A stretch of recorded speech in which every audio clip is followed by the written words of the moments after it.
Solidement installé à la tête de la région Nouvelle-Aquitaine, le socialiste Alain Rousset est en campagne pour un 5e mandat.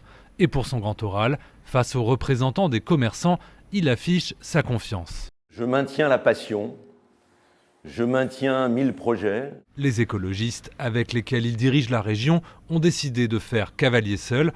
Porté par leur score au municipal, Alain Rousset ne cache pas une certaine amertume. ELV a souhaité partir tout seul, pensant qu'il y avait une opportunité. Moi, j'ai marqué mes responsabilités sous l'angle de la plus extrême loyauté. En tête dans les sondages, il est talonné de près par le RN et sa candidate Edwige Diaz, ici sur le marché de Blaye en Gironde, où elle est plutôt bien accueillie. Bonjour monsieur, pour le Rassemblement National.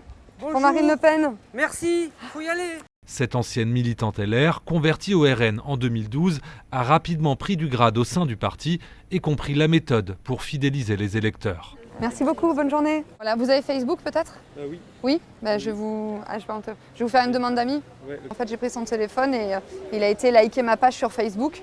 Ça permet surtout à cet électorat jeune de suivre l'actualité. Elle espère profiter des divisions à gauche et à droite pour gagner la région et devenir en Nouvelle-Aquitaine l'ambassadrice de Marine Le Pen.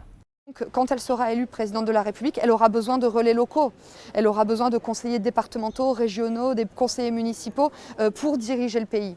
Parce qu'aujourd'hui, il y a beaucoup de compétences qui sont partagées et la dynamique et le redressement national ne pourra se faire que si tout le monde va dans le même sens. Edwige Diaz n'aura pas la voix de cet agriculteur du Lot-et-Garonne qui compte bien voter pour la liste majorité présidentielle de Geneviève Darrieussecq. Personnellement, je voterai pour la liste de Jean aux élections régionales. Ministre aux anciens combattants, ce jour-là, c'est la candidate qui est venue écouter ces agriculteurs condamnés après avoir creusé illégalement un lac pour subvenir à leurs besoins en eau. Je reste persuadée que l'irrigation raisonnée reste en définitive un enjeu de souveraineté alimentaire pour la France.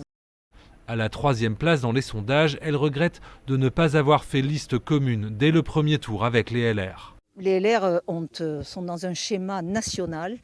Je ne sais pas s'ils parlent de la région ou s'ils parlent d'élections de 2022. Moi, je parle de la région, c'est ça qui m'importe. Donc j'ai rassemblé politiquement dans un spectre large pour ce premier tour et je continuerai à rassembler pour gagner cette région. Un ralliement au second tour peu probable pour le candidat Les Républicains Nicolas Florian qui rend visite ce jour-là à des viticulteurs de Cognac. Oui, c'est bon, je connais, mais... Pour l'ancien maire de Bordeaux qui a perdu la ville, pas question de rejouer le scénario des municipales où il s'était allié avec les LREM au second tour. Donc moi, la liste que je mène, elle est présente au premier tour, elle sera présente au second tour. Il y a un espace entre M. Macron et Mme Le Pen. Il faut maintenant l'incarner.